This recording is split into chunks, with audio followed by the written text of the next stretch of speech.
कोणाचे हे घर हा देह कोणाचा, कोणाचे हे घर हा देह कोणाचा, ज्याचा आत्मा राम त्याचा तोही जाणे.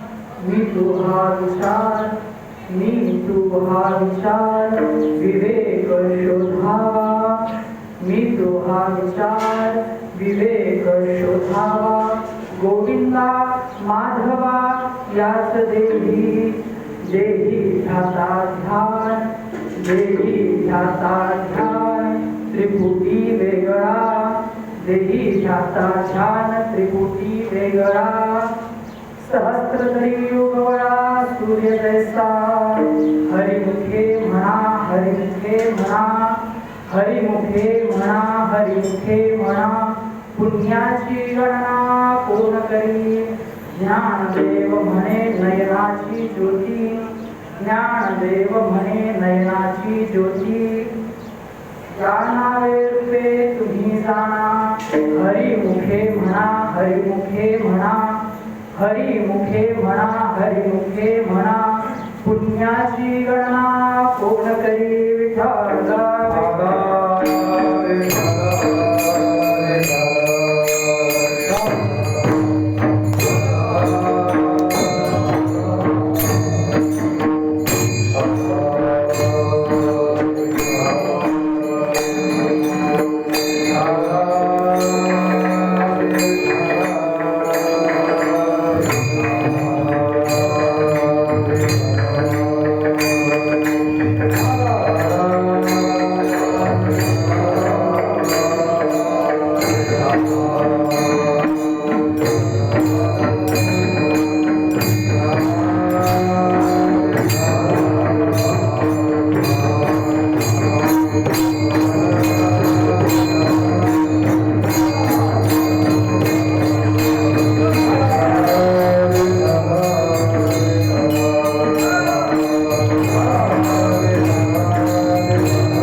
साक्षात् परब्रह्म तस्मै श्री गुरवे नमः.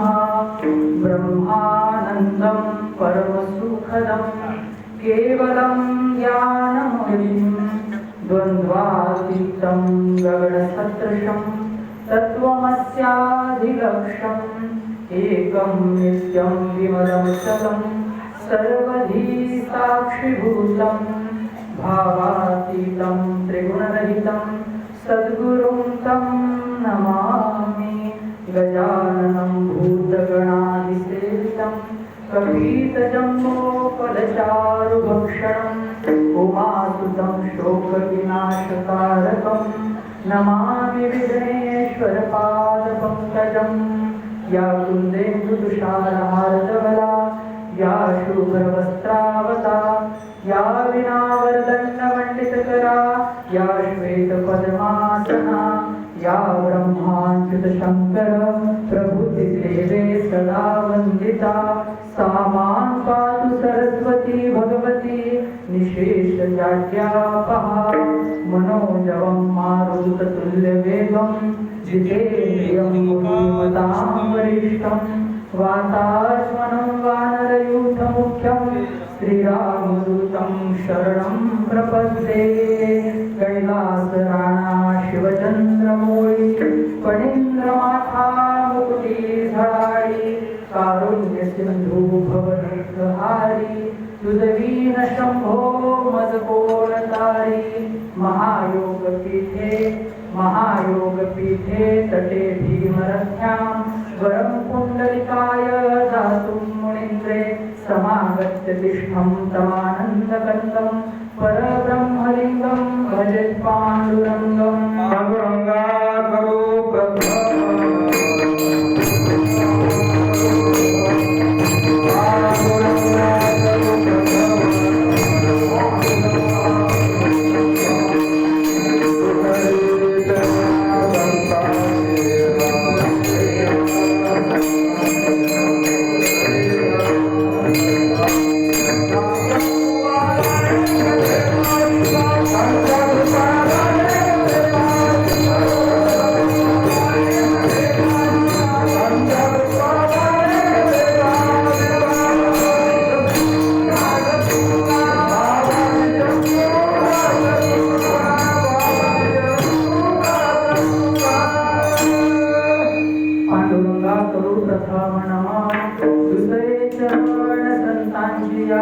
त्यांच्या कृपादाने कथेचा विस्तारू बाबाजी सद्गुरु दास तुका बंद गुरुपद पद्म परागा सुरजिस्पास सरसळ रागा श्री गुरुपद नखमणी गणज्योती सुमिरत दिव्य दृष्टी या होती कोणाचे हे घर हा देह कोणाचा कोणाचे हे घर हा देह कोणाचा आत्माराम त्याचा तोही जाणे मी तू हा विचार विवेके शोधावा गोविंदा माधवा याच देही विठ्ठला विठ्ठला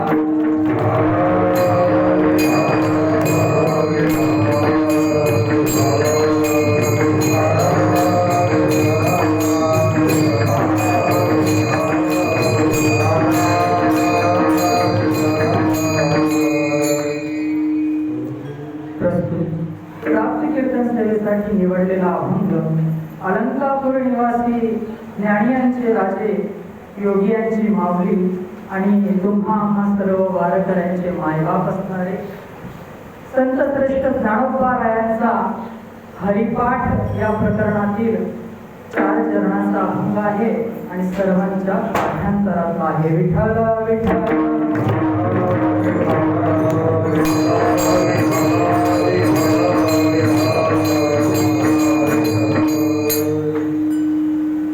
अभंगाच्या चिंतनाला सुरुवात करण्यापूर्वी थोडासा परिहार द्यायचा झाला तो असा की आज या ठिकाणी आपण वैकुंठवासी गंगाबाई शिंदे यांच्या वर्षश्राद्धाच्या निमित्ताने ही कीर्तन सेवा आणि ही कीर्तन सेवा माझ्याकडे नात्यातील ऋणानुबंधनांमुळे आलेली आहे.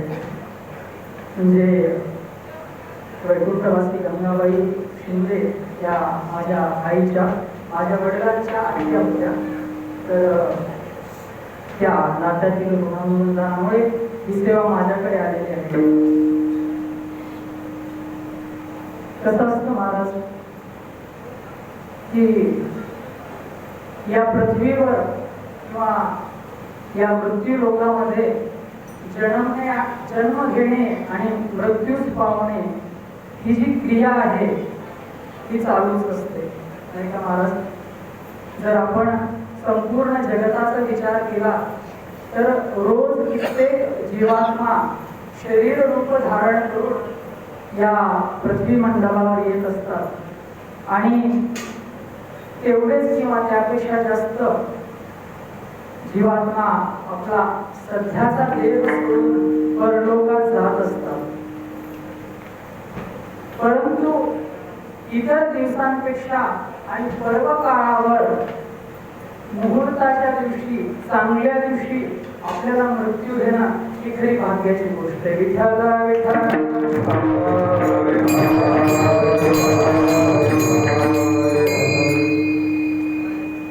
ही खरी भाग्याची गोष्ट आहे महाराज. आज पौर्णिमेचा दिवस आहे, शांतपौर्णिम पौर्णिमेचा दिवस आहे आज. आणि पौर्णिमा, अमावस्या, एकादशी, द्वादशी आणि इतर काही तिथ्यांमध्ये ज्यांचा मृत्यू होतो महाराज, ते खूप भाग्याचं असतं बघा. त्यामुळे आपल्या ज्या आज्ञा आहेत त्यांचं खरंच खूप भाग्य होतं. आणि असं भाग्य लाभण्यासाठी जीवनामध्ये काहीतरी तपच करावं लागतं बरं का महाराज.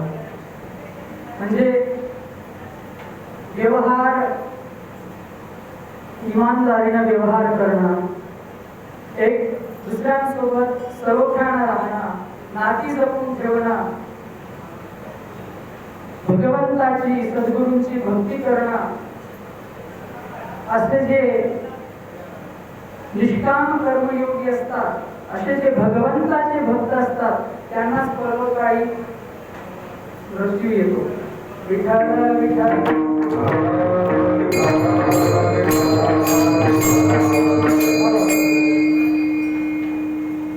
मागे काही दिवसांपूर्वी ज्यावेळेस ही कीर्तन सेवा माझ्याकडे आली, तर त्यावेळेस थोड्या दिवसांनी आम्ही त्यांच्याशी फोनवर बोलत होतो. तर त्यांनी सांगितलं की आजचा स्वभाव कसा होता. ते सांगत होते की आज कष्टाळू होत्या. मी काही मुद्दे सांगतो तुम्हाला, म्हणजे ते म्हणतात ना की पॉइंट्स, बरं का, ते महत्वाचे शब्द सांगतो त्यांच्या बोलण्यातून आलेले, की आत्या कष्टाळू होत्या. दुसरी गोष्ट, त्यांनी सर्वांना जीव लावला आणि कोणाला मी तू म्हटल्या नाही, म्हणजे सर्वांना आपलं समजून चांगलं प्रेमाने वागत गेल्या. विठ्ठल विठ्ठल.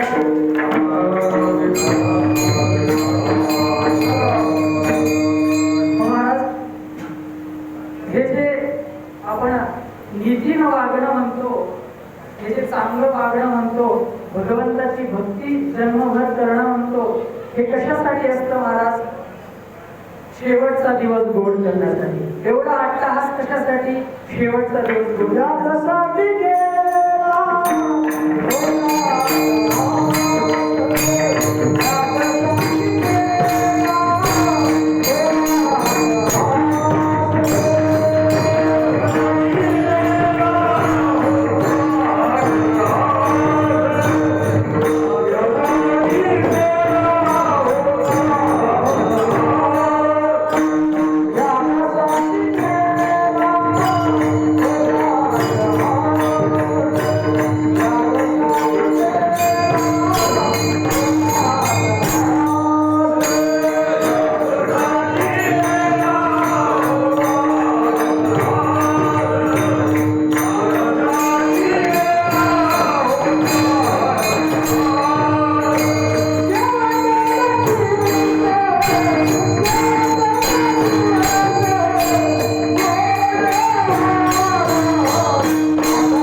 शेवटचा दिवस जर गोड नाही झाला महाराज, तर आपला मृत्यूपर्यंत जर आपल्या कामना वासना तशाच राहिल्या, तर जन्म घेणे लागे वासनेच्या संगे, त्या वासनांच्या अनुरूप आपल्याला समोरचा जन्म घ्यावा लागतो आणि त्या नरदेहातून पुन्हा माणूस 84 लक्ष योन्यांमध्ये भटकतो बरं का महाराज.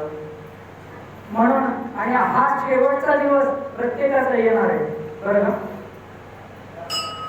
कोणीतरी मला सांगतं का असं की माझा शेवटचा दिवस येणार नाही या मृत्यूलोकातला? कोणीच नसेल महाराज. आपल्या बाकीच्या इच्छा पूर्ण होतील की नाही, म्हणजे लग्न होईल की नाही यात संशय आहे. लग्न झाल्यानंतर मुलं बाळ होतील का नाही होतील यात शंका आहे. मुलं बाळ झाली तर मग ती शिकतील की नाही शिकतील यात सुद्धा शंका आहे. प्रत्येक गोष्टीमध्ये शंका आहे महाराज. परंतु जन्म घेतल्यानंतर मृत्यूला जाणं किंवा मृत्यू पावणं हा दिवस एक दिवस आपला येणारच आहे. छोड़ चलेगा जग से नाता, सदा सदा सो जाएगा, एक दिन ऐसा आएगा, एक दिन ऐसा आएगा. हा दिवस प्रत्येकाचा येणार आहे महाराज. उपजल्या पिंडा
जो उपजला आहे त्याचा नाश होणार आहे बघा महाराज. ज्यांना जन्म घेतला तो मरणार आहे. एखादी वस्तू तयार झाली तिचा नाश या पंचमहाभूतात ती विलीन नक्की होणार आहे. म्हणून आपल्या जीवनामध्ये जीवनाची रात्र होण्याआधी, आपल्या जीवनामध्ये जन्माचा मृत्यू होण्याआधी आपल्या जीवनामध्ये अज्ञानाचा अंधकार नाहीसा होऊन ज्ञानाचा प्रकाश यावा, अभक्तीचा नाश होऊन भक्तीचा प्रकाश यावा, यासाठी ज्ञानपार आपल्याला एक प्रश्न विचारतायत अभंगाच्या पहिल्या चरणामध्ये. कोणाचे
घर हा देह कोणाचा आत्मा रामांच्याचा तोची जाणे. आणि याचं महाराज ध्रुपद आहे. हरिमुखे म्हणा पुण्याची गणना कोण करी. महाराज आपल्याला प्रश्न पडले पाहिजे कुठे.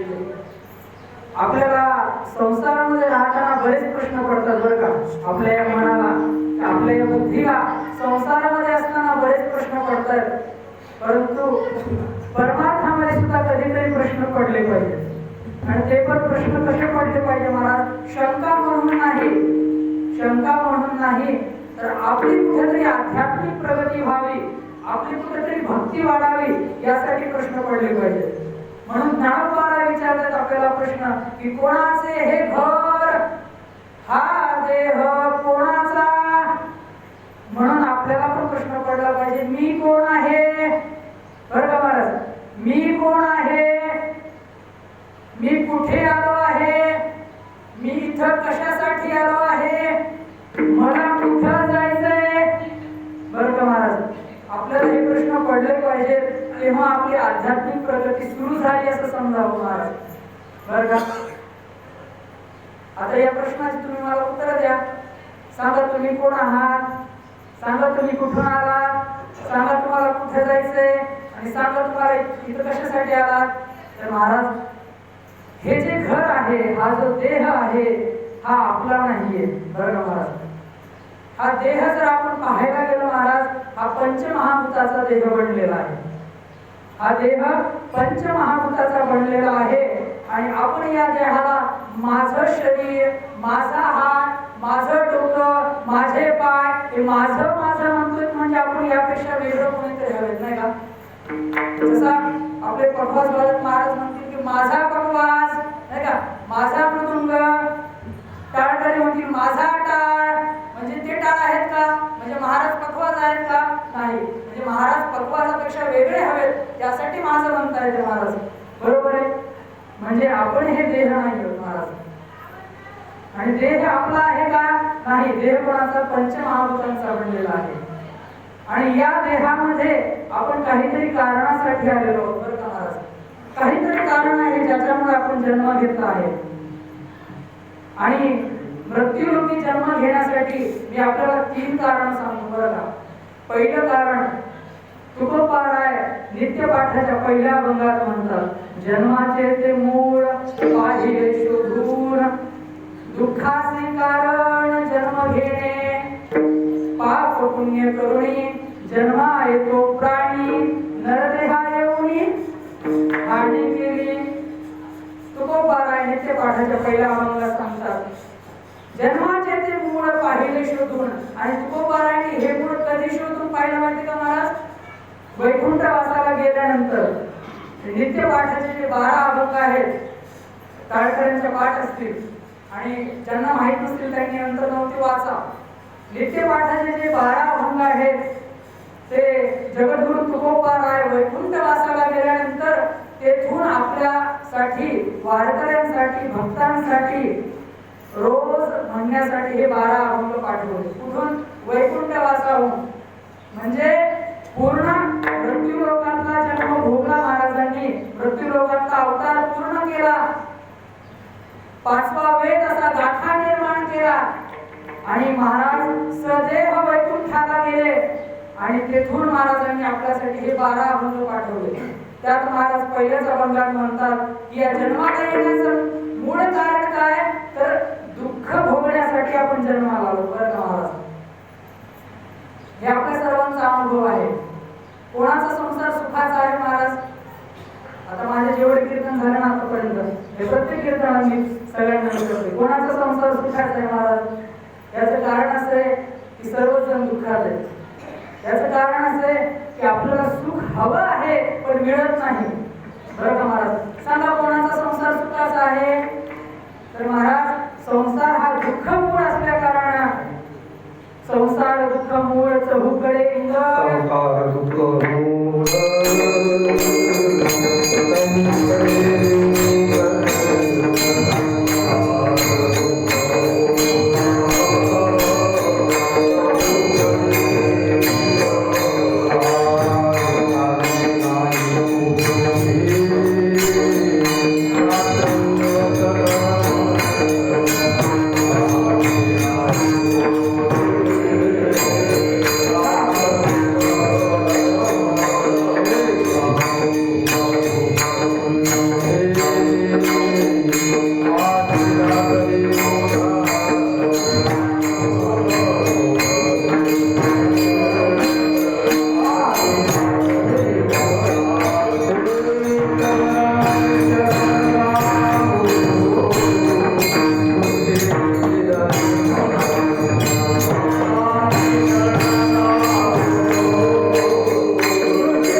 नाही ना.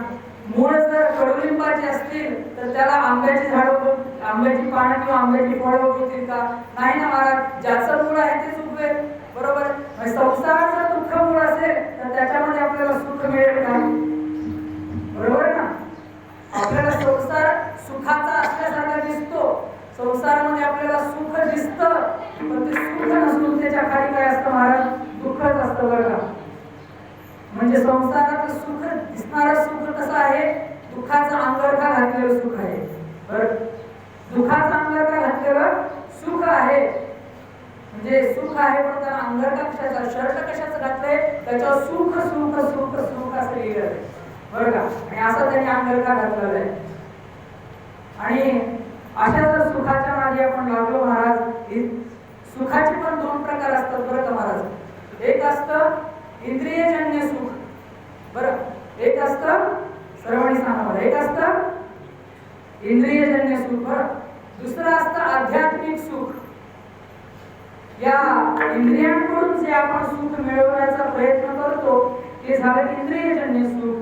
आणि भगवंताच्या भक्तीनं, भगवंताच्या भजनानं, कीर्तनामध्ये, प्रवचनामध्ये, सत्संगतीमध्ये, साधूजनांच्या संगतीमध्ये जे आपण सुख शोधतो त्याला म्हणतात आध्यात्मिक सुख.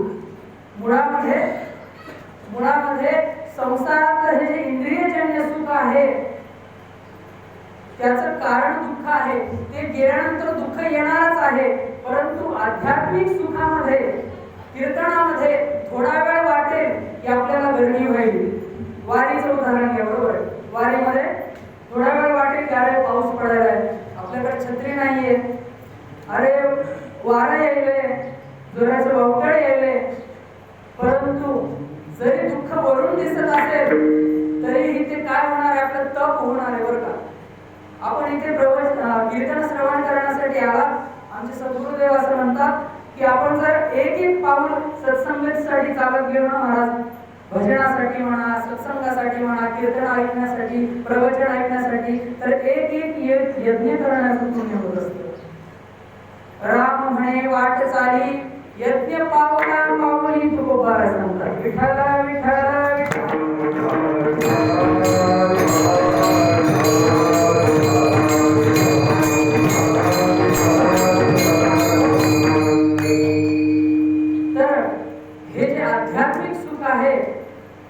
एखाद्या वेळेस दुःख वाटलं जाईल पण काय मिळतं? शेवटी सुखच मिळत असतं बरं का महाराज. म्हणून हे एक जन्म घेण्याचं कारण आहे. कुठलं कारण? जन्माचे ते मूळ पाहिले शोधून, दुःखाचे कारण जन्म घ्यावा, पाप पुण्य करुणी जन्मा येतो प्राणी. बरं का महाराज.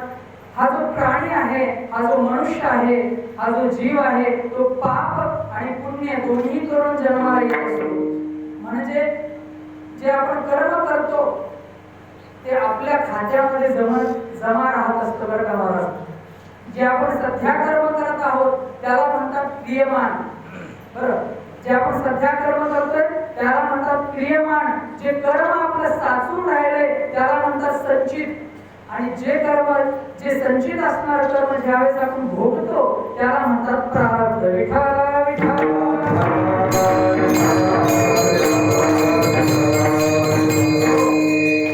तर हे संचित, क्रियमान आणि भोग या कारणाने आपलं काय जन्म आहे महाराज. आता पहा, आपल्या उपयोगाचं सांगतो बरं का महाराज. अनेकांना असा प्रश्न पडतो की कर्म श्रेष्ठ की प्रारब्ध श्रेष्ठ. बरं का. सर्वांनाच पडत असेल जीवनात कधी ना कधी. पहिली गोष्ट, प्रारब्धाचे 3 प्रकार असतात. सर्वांनी लक्षात ठेवा बरं का. प्रारब्धाचे किती प्रकार असतात? 3 प्रकार असतात. एक असतं मंद प्रारब्ध, दुसरं असतं तीव्र प्रारब्ध आणि तिसरं असतं तरतीव्र प्रारब्ध. हे जे मंद प्रारब्ध असतं महाराज पहिल्या प्रकाराचं, हे मंद प्रारब्ध थोडस काहीतरी समजा चालता चालता ठेच लागली. बरं का. चालता चालता ठेच लागली कारण आपलं मंद प्रारब्ध. त्याला घरी गेल्यानंतर आपण मलम वगैरे लावला, औषध वगैरे लावलं, नीट झालं. हे झालं काय? मंद प्रारब्ध. मंद प्रारब्ध थोडस कर्म केल्यानंतर पूर्ण होत असतं. त्यानंतरचं तीव्र प्रारब्ध बरं का महाराज, हे तीव्र प्रारब्ध थोडंसं जास्त असतं. म्हणजे एखादा कठीण आजार झाला, खूप पैसे आपण काय केले, दवाखान्यामध्ये खर्च केले आणि नंतर देवाला प्रार्थना केली, सर्व काही केल्यानंतर मग आपण ठीक झालो, याला म्हणतात तीव्र प्रारब्ध. हे तीव्र प्रारब्ध कशामुळे दूर झाला? एक तर चांगले कर्म आणि भगवंताची भक्ती, याच्यामुळे काय झालं, तीव्र प्रारब्ध दूर झालं. आणि तिसरं प्रारब्ध असतं तळतीव्र प्रारब्ध. हे तळतीव्र प्रारब्ध काही केलं तरी भोगावंच लागतं. विठ्ठला विठ्ठला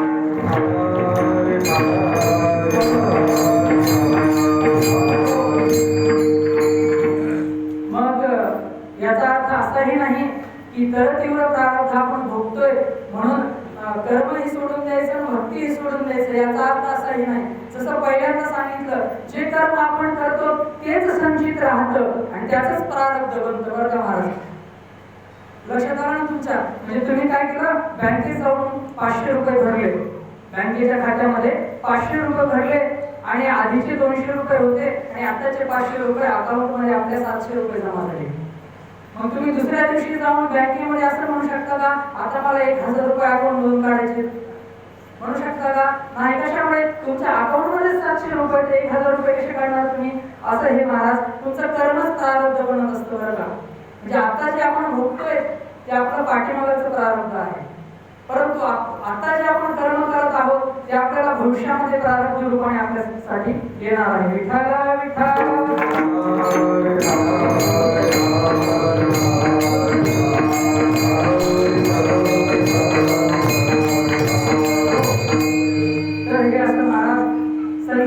क्रियमान आणि प्रारब्ध या कारणाने जन्म आहे महाराज. जन्माचं दुसरं कारण असं आहे की भगवंताचं भजन करण्यासाठी जन्म भेटला महाराज. जन्म देवी दिला देह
कारण मी नवीन आहे, माझं स्कूल लागत नाही, त्यामुळे मला वडिलांची खास जरूर आहे. आणि कुटुंबाचार्यांसाठी सुद्धा एकदा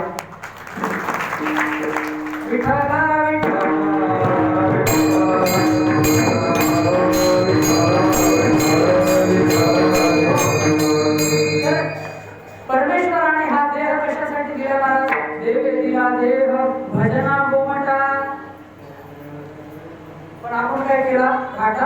महादिकेचा नाही का महाराज, त्याच्याबद्दल आपण पुढे चिंतन करणार आहोत. परंतु या परमेश्वराने आपल्याला देह कशासाठी दिलेला आहे? भजनासाठी दिला आहे. कारण या एकट्या मनुष्य देहातच भजन होऊ शकते महाराज. बाकीचे आपण म्हणतो ना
पक्ष्यांचं पहा, या झाडांचं पहा, त्यांना विठ्ठल म्हणता येतं का महाराज? म्हणता येतं का विठ्ठल? नाही महाराज. त्यामुळे हा एक नरदेहच असा आहे त्याच्यामध्ये आपल्याला काय करता येतं? भगवंताचं भजन करता येतं. म्हणजे थोडक्यात सांगायचं झालं तर ज्यांच्यावर भगवंताची खास कृपा आहे त्यांनाच हा नरदेह भेटतो बरं का महाराज. कारण नरदेह एक तर दुर्लभ आहे आणि दुर्लभ असल्यानंतर ही क्षणभंगुर आहे. दुर्लभो मानुष्यो देहो देहिनाम क्षणभंगुर. हा नरदेह कसा आहे? दुर्लभ आहे. तो देवादिकांना सुद्धा मागून मिळत नाही महाराज. म्हणून या नरदेहात आल्यानंतर काय करावं? आपण भगवंताचं भजन करावं. त्यासाठी हा नरदेह भेटला आहे.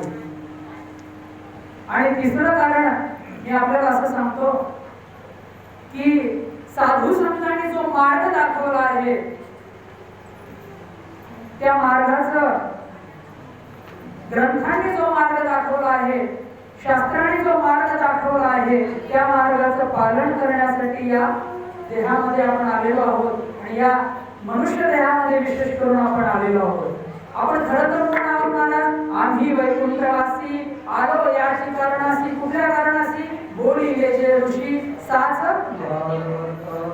भावे वर्ताया. आपलं खरं गाव कोणतं आहे? आपला कुणाचे हे घर नाही का? आपलं खरं घर कोणतं आहे? तो वैकुंठ. वैकुंठ हे आपलं खरं घर आहे बरं का महाराज. आपण या देहामध्ये काहीतरी कारणासाठी आलेलो आहोत आणि आपण ते कारण पूर्ण करून झाल्यानंतर आपल्याला आपल्या निजधामाला परत जायचंच आहे महाराज. एकदा काय झालं महाराज ऐका. एक मोठ्या अशा पदावर माणूस होता, अधिकारी होता आणि त्याच्या नोकरीच्या निमित्तानं, नोकरीतील कामाच्या निमित्तानं तो एका मोठ्या शहरामध्ये गेला बरं का महाराज. मोठ्या शहरामध्ये गेला आणि त्याच्या ऑफिस कडून, त्याच्या कंपनी कडून त्याला एका दर्जेदार चांगल्या हॉटेलमध्ये एक रूम भेटली. कशासाठी? हे जे काय ऑफिसचं काम आहे त्या शहरामध्ये करण्यासाठी तोपर्यंत म्हणे मोठ्या हॉटेलमध्ये त्याला खोली भेटली. एकदम आलिशान असं हॉटेल होतं महाराज. काय सांगू महाराज, बटन दाबलं की जेवायला यायचं, बटन दाबलं की गरम पाणी व्हायचं. असा तो जो बेड असतो महाराज असा सारखा फिरतच होता. हे जणू काय आपण पाण्यातच झोपलो होतो असा बेड होता महाराज. असा आलिशान असा खोली होती महाराज हॉटेलची. आणि 10-15 दिवस जे काही त्याच्या ऑफिसचं काम होतं त्याने ते पूर्ण केलं. आणि 16व्या दिवशी तो रूम लॉक करून खाली आला आणि त्या काउंटरवर त्याने सांगितलं मला काय करायची आहे, रूम चेकआउट करायची आहे आणि निघून जायचंय. तर त्या हॉटेलच्या मालकाने सांगितलं अहो आमचं हॉटेल तर एवढं आलिशान आहे, सर्व सोयी सुविधा आहेत, तुम्हाला काही खिशाचा 1 रुपया सुद्धा द्यावा लागणार नाही, सगळे पैसे ऑफिस भरणार आहे, जरा 2-3 दिवस थांबा की नाही का. तर तो काय म्हणतो महाराज, अरे बाबा तुझं हॉटेल कितीही आलिशान असू दे, तुझं हॉटेल कितीही आलिशान असू दे, कितीही सोयी सुविधा असू दे, परंतु माझ्या घरी जे सुख आहे बरं का, माझ्या आईच्या हातचं खाण्यात जी मजा आहे, माझ्या पत्नीच्या हातचं खाण्यात जी मजा आहे, ते तुझ्या हॉटेलमधील जे आलिशान असं भोजन आहे, जे चविष्ट असं भोजन आहे त्याच्या सुद्धा नाही. विठ्ठल विठ्ठल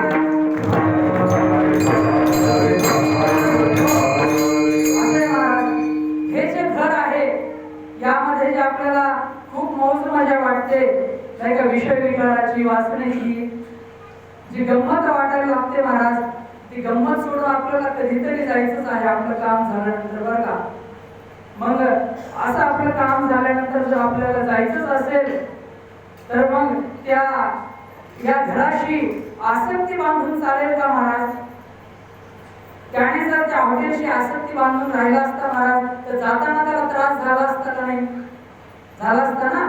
तर तसा त्या देहाशी आसक्ती न ठेवता ऋषी मुनींनी आपल्या साधू संतांनी शास्त्रांनी जो मार्ग दाखवला, ज्ञानेश्वरीमध्ये ज्ञानोपारायणी जो मार्ग दाखवला, हरिपाठामध्ये ज्ञानोपारायणी जो मार्ग दाखवला, नाथ महाराजांनी जो मार्ग दाखवला, तुकोपारायणी गाथ्यामध्ये जो मार्ग दाखवला, त्या मार्गाचं अनुसरण करण्यामध्ये या देहाची धन्यता आहे. विठ्ठला विठ्ठला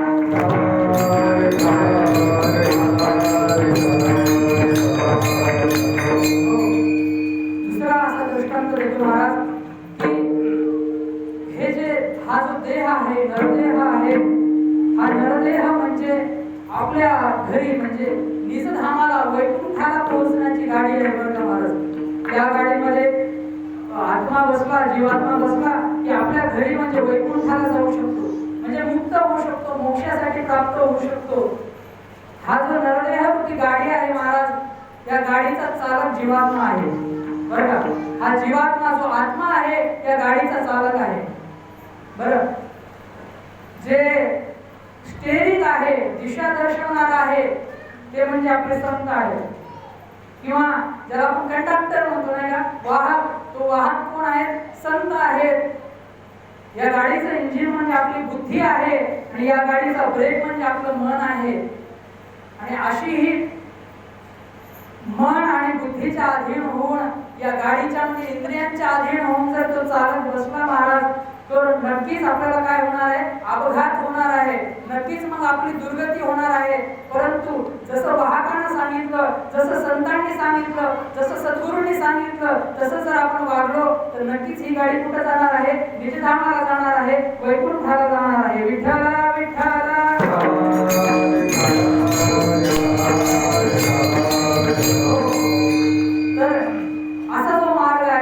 संतांनी दाखवलेला. तर असाच एक मार्ग ज्ञानोबा आपल्याला दाखवत आहेत अभंगाच्या 2ऱ्या चरणामध्ये.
मी तू हा विचार विवेक शोधावा गोविंदा माधवा याच देही हरिमुखे म्हणा पुण्याची गणना कोण करी.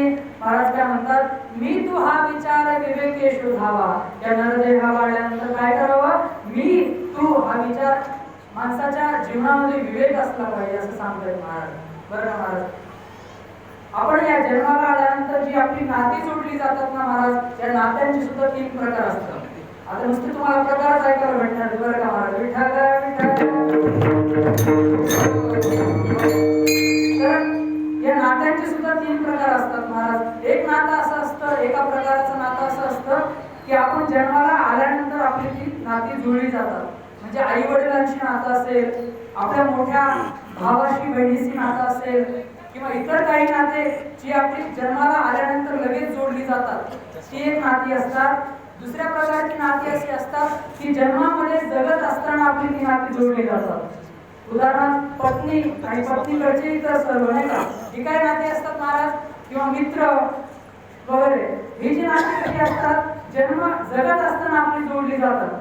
ही 2 नाती असतात. आणि तिसरं नातं असं असतं महाराज जे जन्माला येण्याच्या आधी पण ते नातं जोडलेलं असतं जगत असताना सुद्धा ते नातं जोडलेलंच असतं आणि जन्म झाल्यानंतर सुद्धा ते नातं तुटत नसतं. असं हे तिसरं नातं असतं. त्याला म्हणतात नित्य जे कधीच बदलत नाही असं हे नातं आपलं परमेश्वराशी आणि आपल्या सद्गुरूंशी जोडलेलं असतं. विठ्ठल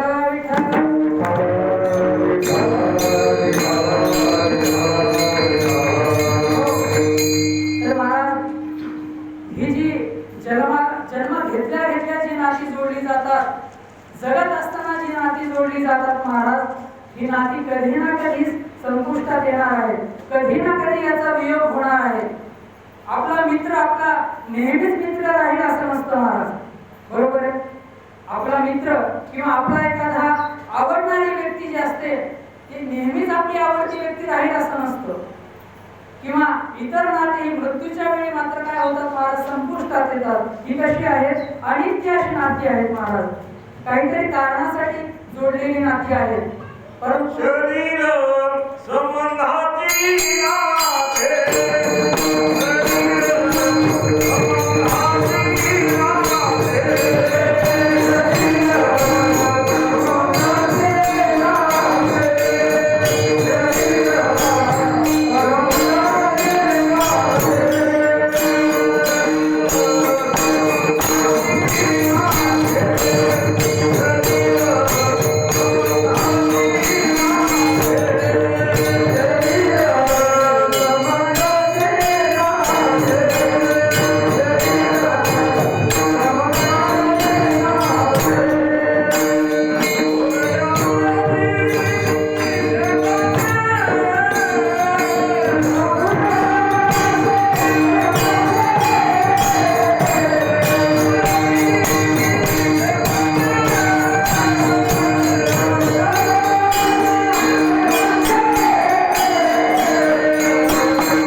ते मात्र नेहमी जोडलेलं असतं. जन्माच्या आधीचं सुद्धा हे नातं आहे, जगत असताना सुद्धा हे नातं आहे आणि जन्माच्या नंतर सुद्धा मृत्यूच्या नंतर सुद्धा हे नातं आहेच आहे. म्हणून महाराज ज्ञानोबा याच्या दुसऱ्या चरणामध्ये सांगतात की मी तू हा विचार विवेक शोधावा. काय करावं की माझी तुझी हे जे नाते असतात, हा जो भेद असतो महाराज, याच्यामध्ये विचार करावा आणि विवेकानं ही नाती जपावी. विवेकानं ह्या नरदेहाचा जो अनित्यता आहे, या नरदेहा जो क्षणभंगूर आहे, हा जो संसार क्षणभंगूर आहे, याच्यावर काय करावं, विचार करावा. म्हणजे आपली काय होईल, मोक्ष प्राप्तीची कुठेतरी आशा प्राप्त होईल महाराज. क्षणोक्षणी हाची करावा विचार, तळावयांबार भवसिंधू क्षणी हाच विचार करावा. कुठला विचार करावा? तरावया पार भवसिंधू. तर हा भवसिंधू कसा पार होऊन जाता येईल याचा विचार करावा. कारण महाराज हा विचार सुद्धा फक्त मनुष्य देहातच करता येतो बरं का. हा विचार जो आहे ना, बाकी प्राणी मात्रांना हा विचार करता येत नाही बरं का. म्हणजे कुठली जागा स्वच्छ आहे, कुठली जागा अस्वच्छ आहे, कुठं बसावं, कुठं बसू नये, हे त्या बाकी प्राण्यांना कळत नाही महाराज. हे फक्त मनुष्याला कळतं. ही जागा स्वच्छ आहे, इथं बसू नये, बरोबर. हे चुकीचं आहे, असं वागू नये, हे बरोबर आहे, असं वागावं, हे कोणाला कळतं? फक्त मनुष्याला कळतं महाराज. म्हणून हा विचार मनुष्याच्या ठिकाणीच आपण काय करू शकतो, पाहू शकतो. म्हणून आपण कसा विचार करावा? आता पहा, हा जो अभंग आहे तो हरिपाठाच्या शेवटी म्हटला जातो. म्हणजे बऱ्याचशा ठिकाणी ते म्हणत नाहीत, परंतु बऱ्याचशा ठिकाणी आजही हा अभंग हरिपाठाच्या शेवटी, म्हणजे ज्ञानोबारायांचा जो आपण हरिपाठ म्हणतो रोज, त्याच्या शेवटी म्हटला जातो. हरिपाठ या शब्दाचाच अर्थ असा आहे, त्रिगुण सार निर्गुण हे सार, सारा सार विचार हरिपाठ. हरिपाठ म्हणजे काय? ज्ञानदेव सांगे झाला हरिपाठ. हरिपाठ झाला म्हणजे काय झाला? तर सारा सारा विचार झाला म्हणजे हरिपाठ झाला. विठ्ठल विठ्ठल.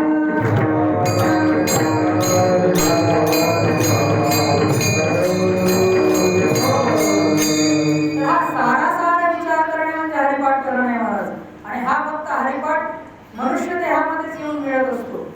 हा हरिपाठ फक्त मनुष्य देहामध्येच येऊन काय होत असतो, आपल्याला करायला मिळत असतो. आणि हरिपाठ या शब्दाचा दुसरा अर्थ असा आहे, पाठ म्हणजे काय? अभ्यास करणे, बरोबर. म्हणजे आपण म्हणत असतो, आता ते शब्द राहिले नाहीत महाराज, जुने नाही का. ग्रहपाठ समजा, आता काय झालं, होमवर्क झालाय त्याचा, पण तो मूळ शब्द आपल्या भाषेतला काय? ग्रहपाठ म्हणजे काय? जो घरी करण्यासाठी दिलेला अभ्यास असतो तो ग्रहपाठ, बरोबर आहे. वर्गपाठ म्हणजे काय? वर्गामध्ये बसून करण्याचा जो अभ्यास असतो त्याला म्हणतात वर्गपाठ. हरिपाठ, हरिपाठ म्हणजे तो अभ्यास आहे ज्याच्यामध्ये आपण हरून जाण्याचा जो पाठ आहे, हरून जाण्याचा जो अभ्यास आहे. मुळात हरी म्हणजे परमेश्वराचं नाव सुद्धा आहे. आणि त्याचाही अर्थ असाच आहे की हरती पापाणी इति हरी, हरती दुःखाणी इति हरी, हरती शोकाणी इति हरी, याला हरी म्हटलं आहे. आणि जे हरून जाणं आहे महाराज, परमेश्वराच्या समोर, संतांच्या समोर आपला मीतूपणा, आपला अहंकार हरून जाणं, शून्य करणं, याला हरिपाठ म्हटलं आहे. विठ्ठल विठ्ठल.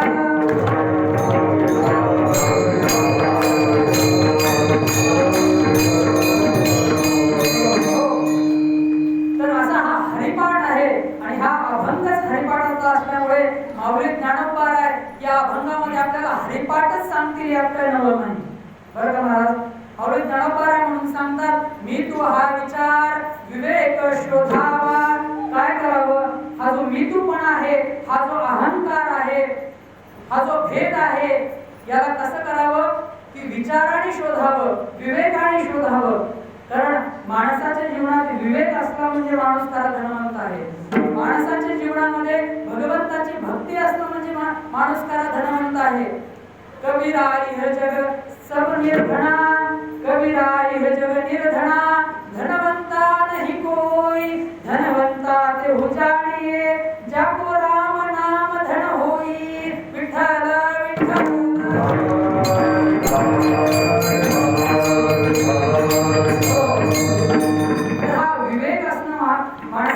माणसाचा काय खरा अलंकार आहे, माणसाची खरी संपत्ती आहे महाराज. आणि पंढरीची वारी करणं म्हणजे काय आहे महाराज? जे आपण सोलापूर जिल्ह्यात पंढरपूर नावाचं गाव आहे, तिथे पांडुरंगाचं विठेवर उभी टाकणारी जी मूर्ती आहे, त्या पांडुरंगाचं दर्शन करण्यासाठी आपण जातो. वाहणाऱ्या चंद्रभागेची अंघोळ करण्यासाठी आपण जातो. हा बाहेरील पंढरपूरचं वारी झाले. हा बाहेरील पंढरपूरचा काय झाला? बाहेरील पंढरपूरचं हे दर्शन झालं. परंतु निर्गुण वारी जी आहे पंढरीची, ही निर्गुण वारी केल्याशिवाय या बाहेरील वारीला काही महत्व नाही महाराज. मग पंढरपूरची खरी वारी तरी काय आहे? विवेकाची वीट आत्मा पंढरी राम, असं तुकोबर आपल्या अभंगात सांगतात. जोपर्यंत आपल्या जीवनात विवेक रूपी वीट नसेल तोपर्यंत हा आत्मारूपी पांडुरंग त्या विटेवर, कारण पांडुरंगाला उभं टाकायचं म्हणलं काय पाहिजे, समचरण दृष्टी विटेवरी साजी वीट असावी लागते का नाही महाराज.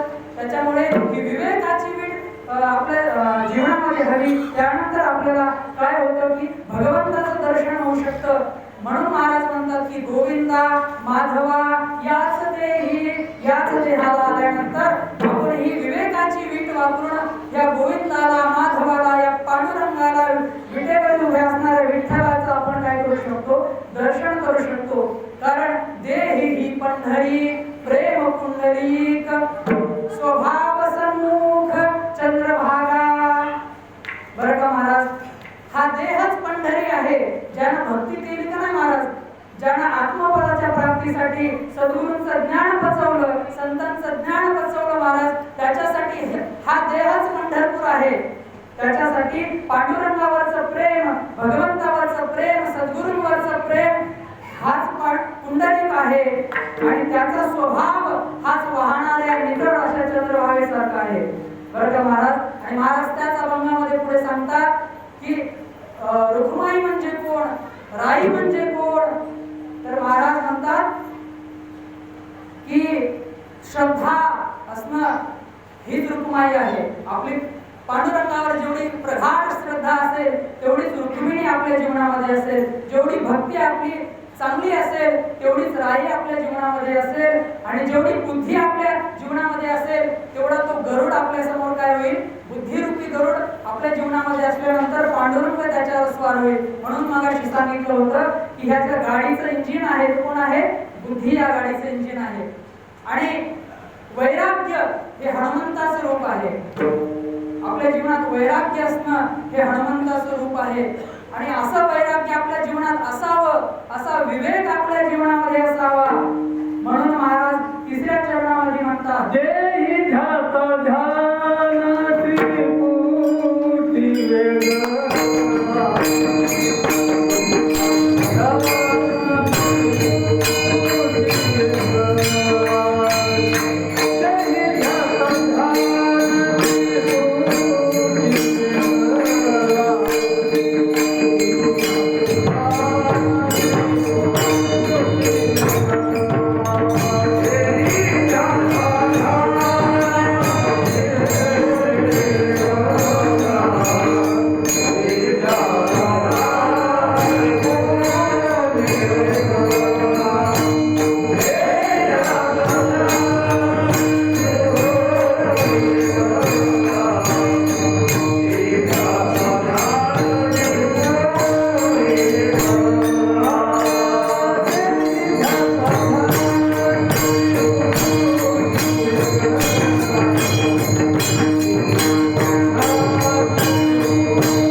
ध्याता ध्यान त्रिपुटी वेगळा, देही ध्याता ध्यान त्रिपुटी वेगळा, सहस्र तरी उगवला सूर्य जैसा.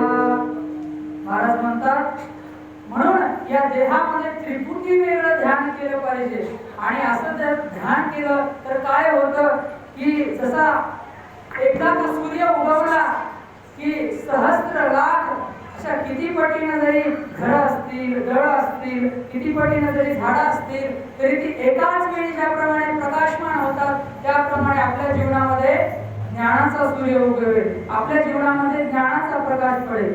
आता त्रिपुटी वेगळं ध्यान म्हणजे काय हे आपण चिंतन करूयात. पण त्याआधी एकदा विठोबा रखुमाईचं भजन करूयात. सर्वजणांनी हाताने टाळी वाजवायची आणि मुखाने विठोबा रखुमाईचं भजन करायचं.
आनंद आला का नाही?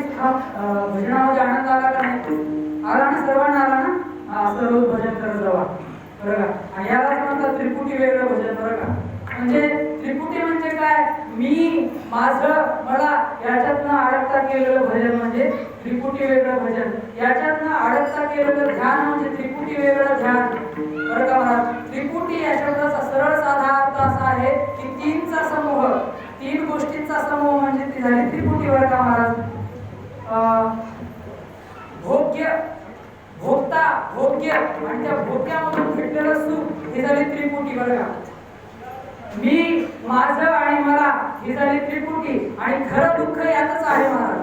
आपण संसारामध्ये जगताना जर आपण मी म्हणजे मी कोणीतरी आहे, माझं काहीतरी आहे आणि मला काहीतरी मिळावं असं म्हणून जर आपण जगायला लागलो तर आपल्याला दुःखापासून वाचवणारं कोणी भेटणार नाही, बरं का महाराज?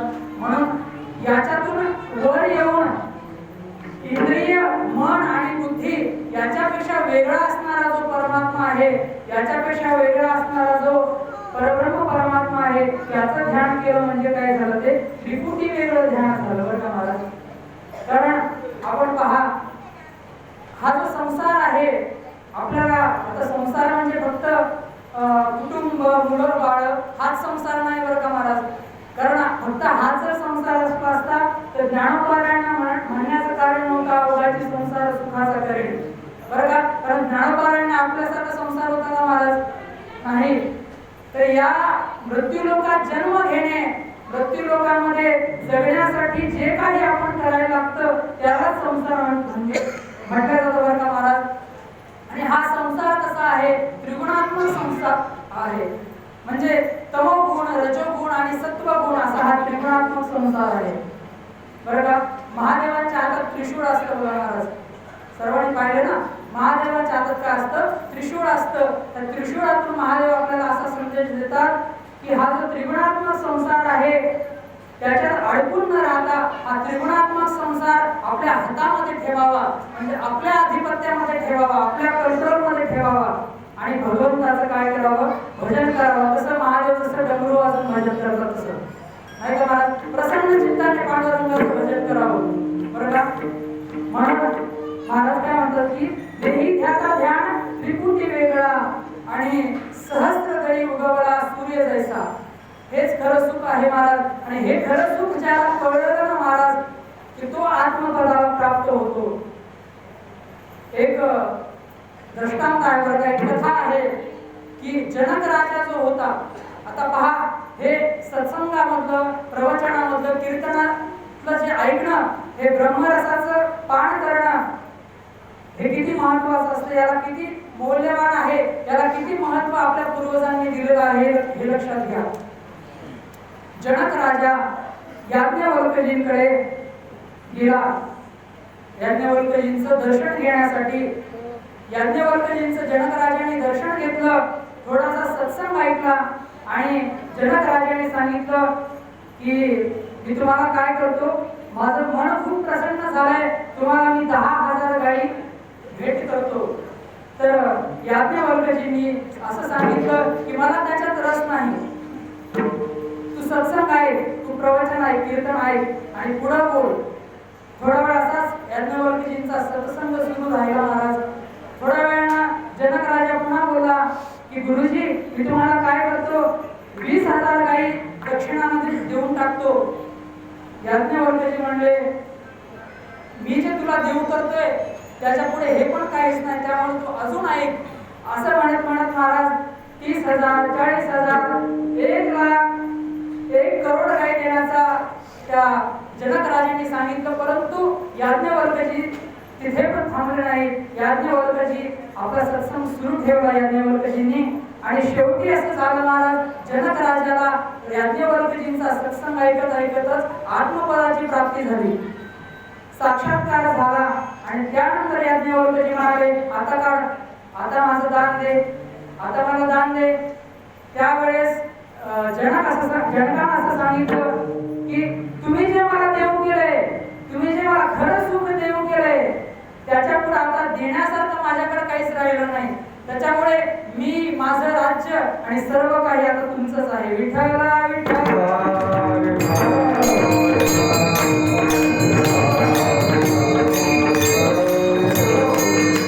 तर अशी ही महाराज खऱ्या सुखाची महत्त्वता आहे. म्हणून आपण काय केलं पाहिजे महाराज, प्रत्येकाच्या जीवनामध्ये काहीतरी नित्य नियम असला पाहिजे बरं का महाराज. इथे बसलेल्या आणि घरी बसून साऊंड सिस्टमच्या मार्फत ऐकणाऱ्या प्रत्येकाला मी हा संदेश देतो महाराज की प्रत्येकाच्या जीवनामध्ये काहीतरी नित्य नियम असला पाहिजे. थोडीशी ज्ञानेश्वरी वाचायची, गाथा वाचायचा, आपल्या कोणी सद्गुरूंची दीक्षा घेतली आहे असेल तर सद्गुरूंनी दिलेल्या मंत्राचा जप करणे, काहीतरी नित्य नियम असला पाहिजे. त्याशिवाय आपलं एक त्रिपुटी वेगळं ध्यान होणं शक्य नाही महाराज. नाहीतर आपला हा जन्माला येणे, मृत्यू पावणे हा जो क्रम आहे तो चालूच राहणार आहे. आणि असा जो अनन्य भक्त असतो त्याला बहुनाम जन्मनाम अंते ज्ञानवान माम प्रपद्यन्ते असं जे भगवान श्रीकृष्ण गीतेमध्ये सांगतात महाराज. अशा प्रकारे असा ज्ञानवान, असा भक्त कधीतरी या जन्मात नाही तर पुढच्या जन्मात नाही तर त्याच्या पुढच्या जन्मी काय करतो, भगवंताला प्राप्त करून घेतो. म्हणून महाराज म्हणतात काय करावं, देही ध्याता ध्यान त्रिपुटी वेगळा, शास्त्रधरी उगवला सूर्य जैसा. आणि हा जो भगवंत आहे महाराज, तो आपल्याला शक्ती देत असतो, आपल्या सर्व इंद्रियांना शक्ती देत असतो. आपल्या डोळ्यांना पाहण्याची शक्ती भगवंत देत असतो, आपल्या कानांना ऐकण्याची शक्ती भगवंत देत असतो. म्हणून महाराज शेवटच्या चरणामध्ये म्हणतात ज्ञानदेव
ज्ञानदेव म्हणे नयनाची ज्योती, ज्ञानदेव म्हणे नयनाची ज्योती, या नावे रूपे तुम्ही जाणा.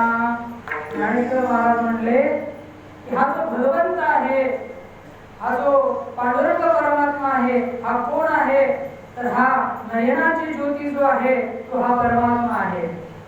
आणि बाकीचं ज्ञानोबारा म्हणजे तुम्हाला सांगायची गरज नाही, या नावे रूपे तुम्ही जाणार.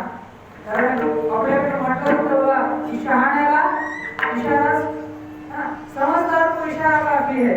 महाराज त्याच्यामुळे आपल्याला म्हणले की असं बाकीचं काय तुम्ही सर्व समजून घ्या की जो नयनाची ज्योती आहे, जो कानाला ऐकण्याची शक्ती देतो, जो मुखाला बोलण्याची शक्ती देतो, हा शक्ती देणारा कोण आहे? तर हा परमात्मा आहे. आणि या परमात्म्याचं काय केलं पाहिजे? आपण भजन केलं पाहिजे.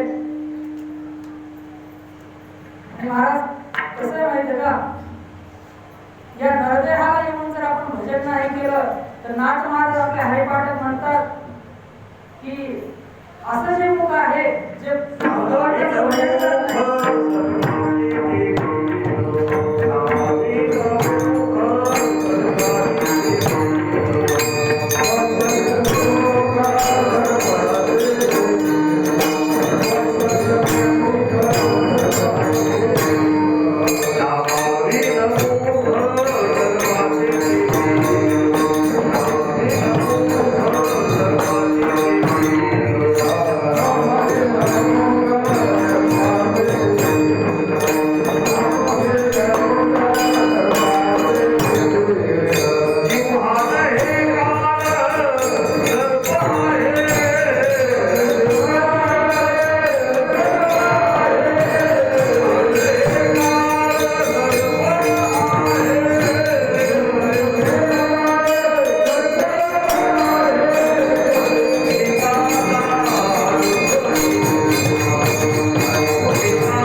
बीड आणि जिव्हा नव्हे काळ सर्प आहे.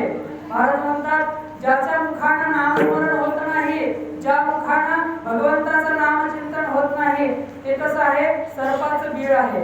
ते मुख नाही, ते काय आहे? सर्पाचं बीड आहे. आणि त्याची जिव्हा काय आहे? काळ सर्प आहे. म्हणजे असं म्हणायचं झालं, थोडक्यात सांगायचं झालं तर त्याचं बीड कसं आहे? सर्पाचं बीड आहे. त्याचं मुख सर्पाचं बीड आहे. पण ते साध्या सुद्धा सर्पाचं बीड आहे का? म्हणजे आपण म्हणतो ना सर्पामध्ये प्रकार असतात नाही का, धामण, त्याच्यापेक्षा जास्त विषय असतो कोबराच म्हणून मिळाले. तसा साधे सुद्धा सर्पाचं बीड नाही, काळ सर्पाचं बीड आहे. कोणाचं मुख? ज्याच्या मुखामध्ये नामचिंतन नाही त्याचं मुख. आता महाराज म्हणून आपण या मनाला सांगितलं पाहिजे की नको नको म्हणा गुंतू माया जाळी जवळे गरसावे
नको नको म्हणा गुंतू माया जाळी काळाला जवळी ग्रासावया काळाची एवढी पडेल वा जेव्हा सोडविना तेव्हा मायवास. बरं का महाराज मनाला असं सांगितलं पाहिजे की म्हणा काळ केव्हा येईल काही सांगता येत नाही. बरं का महाराज कोणाचं आयुष्य किती असेल कोणालाच माहिती नाही. बरं का महाराज परीक्षिताचं भाग्य होतं महाराज, त्याला श्राप भेटला आणि कळलं की 7 दिवसात मृत्यू आहे आणि परीक्षित राजा 7 दिवसामध्ये परमपदाला प्राप्त झाला. पण आपलं भाग्य एवढं चांगलं नाही की आपल्याला माहिती आहे कधी आपला मृत्यू येणार आहे, कोणत्या क्षणी कोणाची वेळ येईल महाराज सांगता येत नाही हो. म्हणून मनाला सांगितलं पाहिजे की नको नको म्हणा गुंतू माया जाळी काळाला जवळी ग्रासावया काळ कधी काही सांगता येत नाही. आणि एकदा का जर काळाची उडी पडली तेव्हा मात्र आपल्याला एका चक्र पाणी वाचून नाही का या भगवंताशिवाय कोणी त्यावेळेस आपल्याला वाचवणार नसेल. त्याप्रमाणे तुला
नामस्मरण केलं पाहिजे. आणि असं जर नामस्मरण केलं तर काय होईल? हरिमुखे म्हणा, हरिमुखे म्हणा, पुण्याची गणना कोण तरी, नाही का महाराज, एवढं पुण्य होईल, एवढं पुण्य होईल की त्या पुण्याची गणना मात्र कोणी करू शकणार नाही. अशा रीतीनं महाराज ही सेवा, हे जे या अभंगावरचं चिंतन आहे, ही मी माझ्या बुद्धीला जेवढं शक्य होईल तशा प्रकारे मी हे चिंतन करण्याचा, आपल्यासमोर मांडण्याचा प्रयत्न केला आहे महाराज. यामध्ये जर काही चांगलं वाटलं असेल तर माझ्या सद्गुरूंचा ज्ञानप्रसाद आहे, आई वडिलांची पुण्याई आहे असं समजून त्याला ग्रहण करा. आणि यामध्ये जर काही चुकीचं वाटलं असेल, जर काही माझ्याकडून चूक झाली असेल तर तुमचंच लेकरू आहे, म्हणून हे माझ्या बुद्धीचं असल्या कारणानं तुमचं लेकरू आहे म्हणून पदरा दिला महाराज. आज जसं सुरुवातीला वर्णन केलं कैलासवासी गंगाबाई शिंदे यांचं जे श्राद्ध आपण इथे पार पाडत आहोत. श्राद्ध त्याला म्हणतात महाराज जे श्रद्धेनं पार केलं जातं, जे वारलेल्या आपल्या पूर्वजांसाठी कृतज्ञतेच्या भावनेनं जे केलं जातं शास्त्रीय कर्म, त्याला श्राद्ध म्हटलं जातं. हे श्राद्ध मौन राहून केलं पाहिजे बरं का. श्राद्ध करत असताना, पितरांना जेवत असताना जे यजमान आहे त्यांनी मौन राहिलं पाहिजे. आणि होत असेल या तिथीला आपण बाकीच्यांनीही लक्षात ठेवा, ज्या तिथीला आपण श्राद्ध करतो किंवा आपल्या पूर्वजांची जी तिथी असते तेव्हा जर नाही झालं तर सर्व पितृ अमावस्येला आपल्याला ते श्राद्ध करता येतं. त्यामुळे हे श्राद्ध करत असताना त्या तिथीला आपण भगवद्गीतेचा 7व्या अध्यायाचं काय करावं, त्या ठिकाणी पाठ करावा, जेणेकरून दिवंगत आत्म्याला शांती प्राप्त होत असते. एवढे शब्दपुष्प आपल्या सर्वांच्या चरणी अर्पण करून गुरुदेवांच्या चरणी ही झालेली सेवा अर्पण करतो, पांडुरंगाच्या चरणी अर्पण करतो आणि मी सेवेचा निरोप घेतो महाराज. ज्ञानेश्वर